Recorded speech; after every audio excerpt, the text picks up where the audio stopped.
You're now listening to new infidelity stories. Thanks for joining us. Drop a comment below with your location. I want to know where are you listening from. And don't forget to subscribe. Today, a revenge story about a man who discovered his wife and best friend were cheating on him. Well, let's check it out how he dealt with it. It's funny how life changes in a single moment. 1 second, you're standing on solid ground, and the next, the floor vanishes beneath you. For me, that moment came on a rainy Tuesday evening. The kind of rain that doesn't pour but lingers, like the world itself is crying. It wasn't a storm, not the kind that thunders and flashes, but a slow, steady drizzle that seeped into everything, the streets, the air, even my thoughts. It felt like the universe was mourning something, though I didn't yet know what.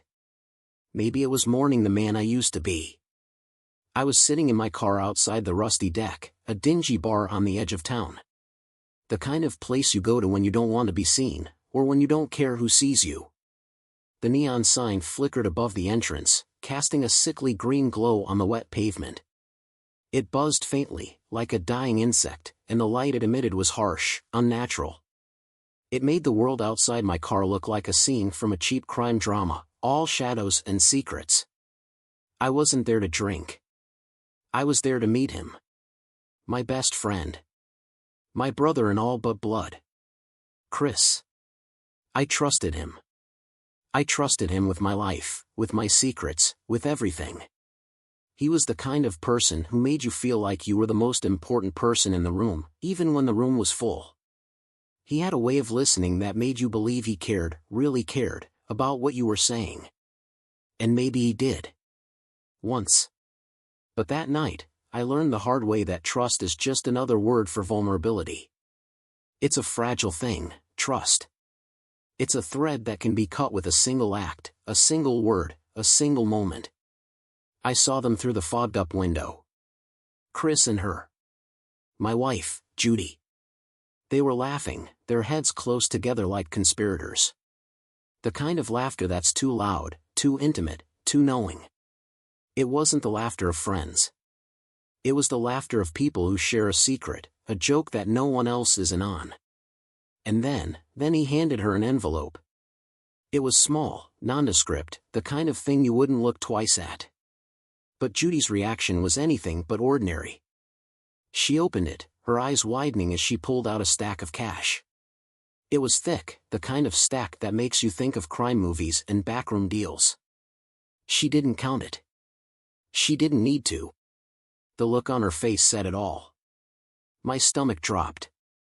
It was like falling, like the ground had opened up beneath me and I was tumbling into some dark, endless void.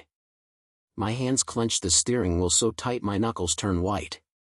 I could feel the ridges of the wheel digging into my palms, the pressure building until it was almost painful. I wanted to storm in there, to scream, to demand answers. But I didn't. I just sat there, frozen, as the pieces fell into place. It was like watching a puzzle solve itself, each piece clicking into place with a terrible, inevitable finality. Chris had been embezzling from our company for months. And Judy, she wasn't just his accomplice. She was his mistress. They'd been planning this for who knows how long. And me? I was the fool who never saw it coming. I was the one who trusted them, who believed in them, who thought they were the two people in the world who would never betray me. But I was wrong. So very wrong. I drove home that night in silence, the rain pounding against the windshield like a drumbeat. It was a steady, relentless rhythm, a soundtrack to the chaos in my mind. My thoughts raced, replaying every moment, every lie, every smile that had been a mask. I thought about the way Chris had clapped me on the back just last week, his grin wide and genuine. I thought about the way Judy had kissed me goodbye that morning, her lips soft and warm against mine. Had they been laughing at me then? Had they been planning their next move, their next betrayal? By the time I walked through the front door, I was no longer the man I'd been. The man who trusted, who believed, who loved. That man was gone, buried under the weight of their betrayal. In his place was something else. Something darker. Something harder. Something that didn't believe in trust or love or forgiveness. Something that only believed in revenge. They thought they could destroy me. They thought I'd crumble under the weight of their betrayal. But they were wrong. Dead wrong. I wasn't going to crumble. I wasn't going to break. I was going to fight back. I was going to make them pay for what they'd done. For the lies, the betrayal, the way they'd taken everything I cared about and turned it into a weapon against me. This isn't a story about forgiveness. It's a story about revenge. It's a story about how far a person can go when they've been pushed to the edge. It's a story about how love can turn to hate, how trust can turn to vengeance, how a man can become something else entirely. Revenge isn't something you rush. It's a dish best served cold, they say. And I intend to serve it freezing. Every step I took was calculated, deliberate, and methodical. I wasn't just angry, I was cold, focused, and relentless. The fire that had once burned in me had turned to ice, sharp and unyielding. I wasn't going to lash out in a blind rage. No, I was going to dismantle their lives piece by piece, leaving them with nothing but the wreckage of their own choices. I spent weeks planning, watching, waiting. I became a shadow, a ghost haunting the edges of their lives. I learned everything about their routines, their secrets, their weaknesses. Chris always had a weakness for gambling. It was his escape, his vice, the one thing he couldn't resist. He thought he was clever, that he could outsmart the odds, but I knew better. Gambling wasn't just a habit for him, it was a compulsion, a crack in his armor. And Judy? She loved the spotlight. She couldn't resist flaunting her new wealth, her new life. She posted pictures on social media, attended lavish parties, and draped herself in designer clothes. She wanted the world to see her as someone important, someone untouchable. But I knew the truth. She was just as vulnerable as Chris, maybe even more so. Her need for validation was her Achilles heel. Oh, they were happy. So damn happy. Like they'd already forgotten me. Like I was nothing more than a stepping stone on their path to success. I'd see them together, laughing, smiling, living the life they'd stolen from me. It burned in my chest, a slow, smoldering rage that never quite went away. But I didn't let it consume me. I let it fuel me. I let it sharpen my focus. Because I hadn't forgotten.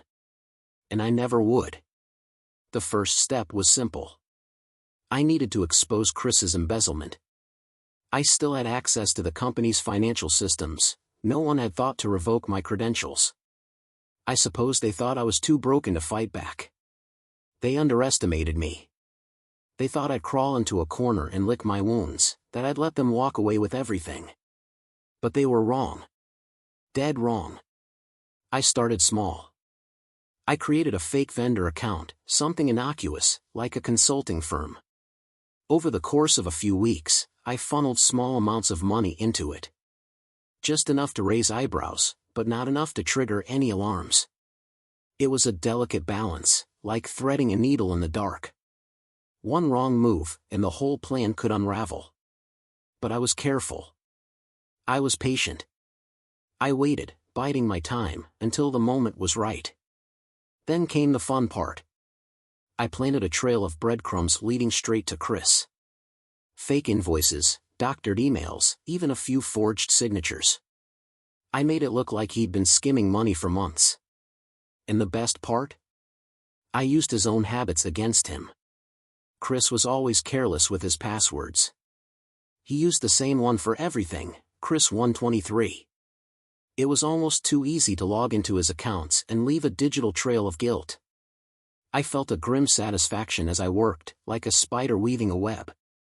Every click of the keyboard, every forged document, every manipulated transaction brought me closer to my goal.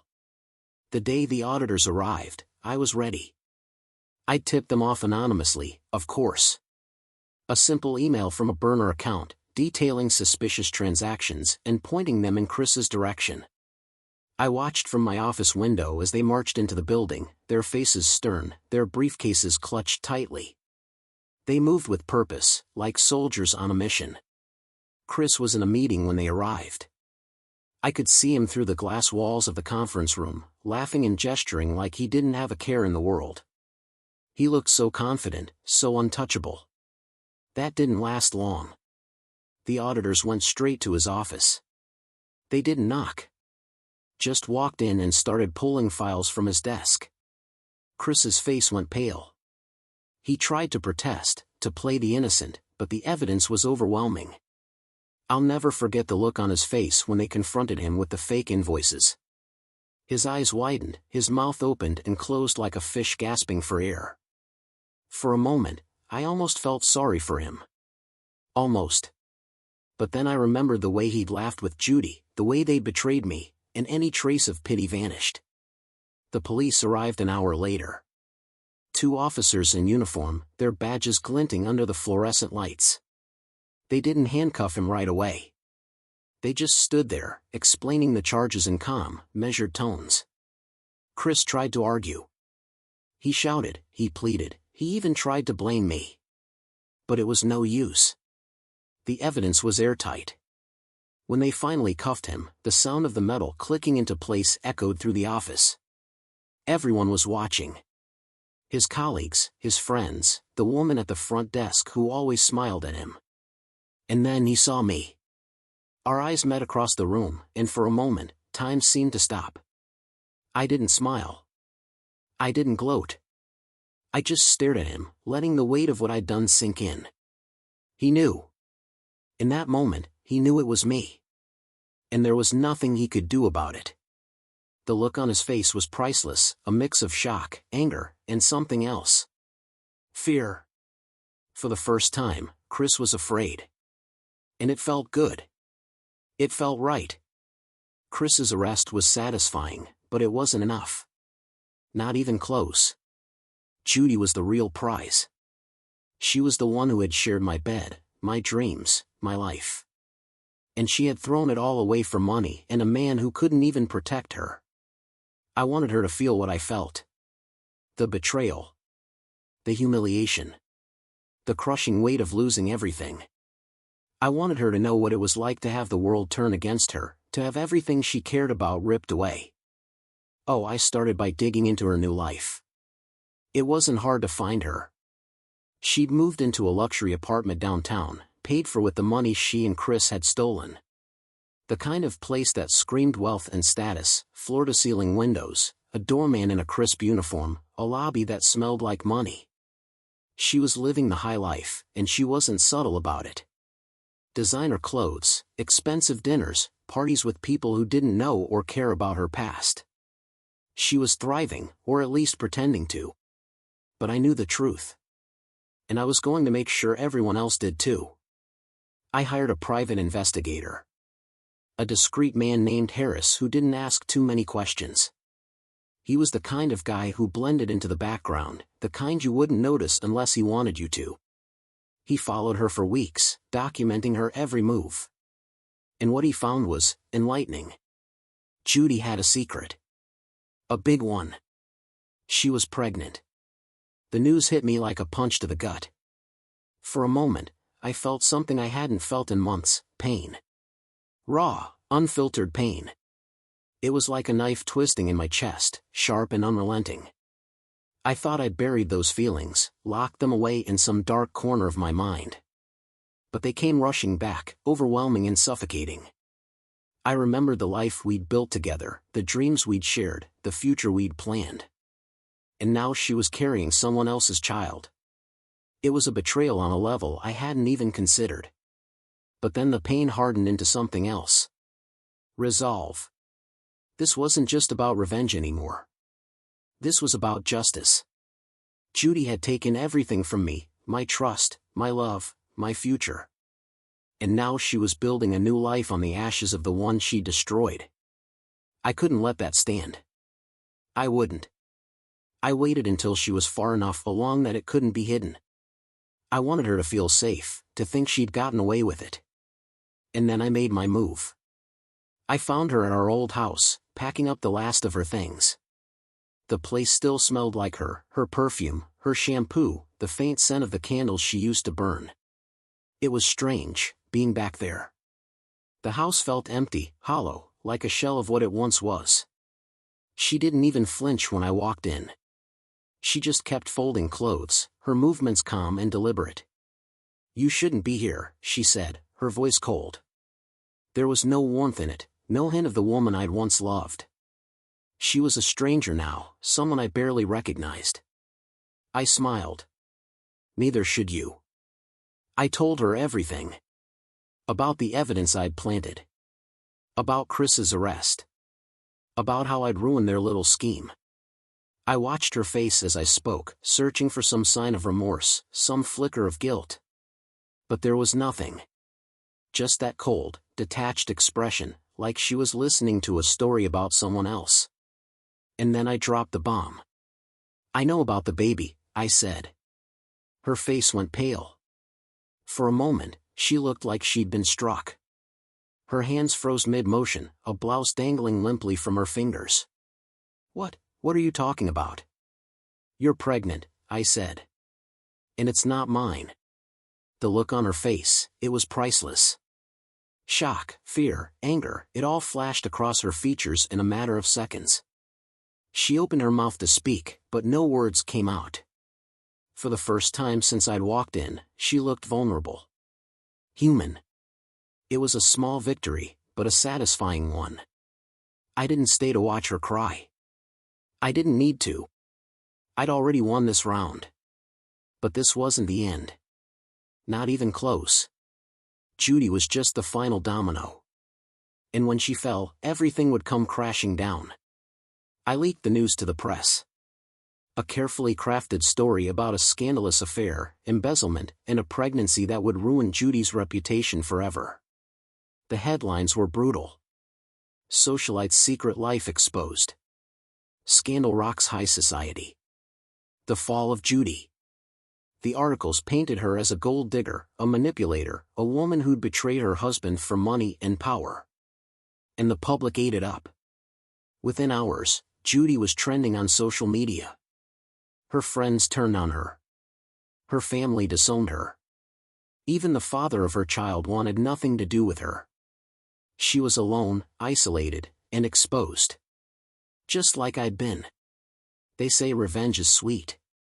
But no one tells you about the aftertaste. As I watched her life unravel, I expected to feel triumphant. Victorious. But instead, I felt empty. The fire that had fueled me for months had burned out, leaving nothing but ashes. I'd won, but it didn't feel like a victory. It felt like a hollow echo, a reminder of everything I'd lost. Judy had been my wife, my partner, the person I'd trusted most in the world. And now she was nothing more than a cautionary tale, a woman destroyed by her own greed and ambition. I'd wanted her to feel what I felt, the betrayal, the humiliation, the crushing weight of losing everything. And I'd succeeded. But it didn't bring me the peace I'd hoped for. If anything, it only deepened the void inside me. Revenge doesn't heal. It just leaves scars. And as I stood there, staring at the wreckage of Judy's life, I realized that I wasn't just punishing her. I was punishing myself. The man I'd been, the man who'd loved her, trusted her, believed in her, was gone.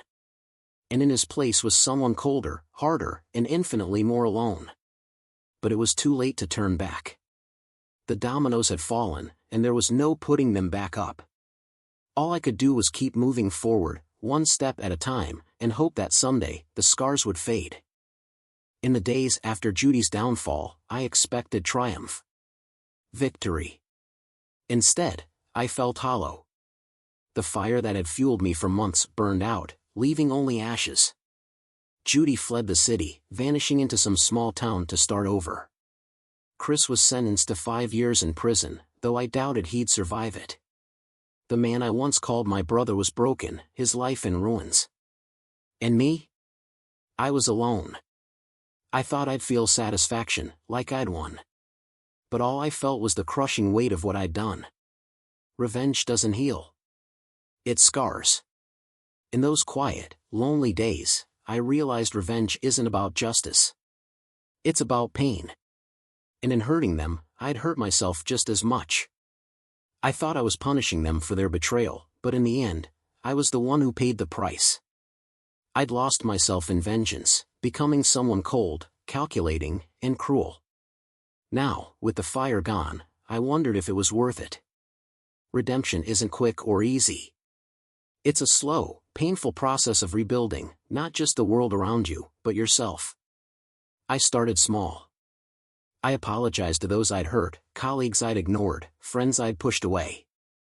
I even reached out to Chris's family, though forgiveness felt impossible. And Judy? I wrote her a letter. I didn't ask for forgiveness or expect it. I just told her the truth. I was sorry. I wished things had been different. I don't know if she read it or if it mattered. But it was a start. Now, I focus on the present. A new job, simple and honest. Reconnecting with old friends who remind me of who I used to be. It's not easy. Some days, the anger still rises, and I want to lash out, to make someone pay. But I've learned to let it go. Holding on to anger is like drinking poison and expecting the other person to die. Revenge doesn't bring closure. It doesn't heal or right wrongs. It only creates more pain, more regret. The real victory isn't in destroying your enemies. It's in finding peace within yourself. I'm not there yet. But I'm trying. And maybe, just maybe, that's enough.